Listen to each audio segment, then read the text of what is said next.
четверг, 13 октября, ушел из жизни Бхупимон Адульядет, он же Рама IX, король Таиланда. Сообщение о кончине монарха опубликовала королевская канцелярия.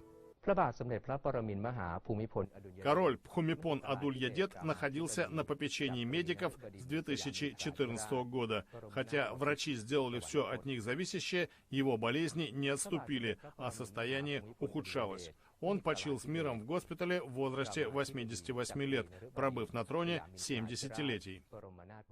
Причина смерти Бхумипона Адульядета не называется. Известно, что осенью 2014 года ему была проведена операция по удалению желчного пузыря. Летом этого года он перенес операцию на сердце. Покойный монарх находился на престоле дольше всех царствующих особ в современном мире. Он был коронован в 1946 году. Король в Таиланде не обладает реальной властью, однако подданные почитают его как нравственный авторитет и символ единства страны.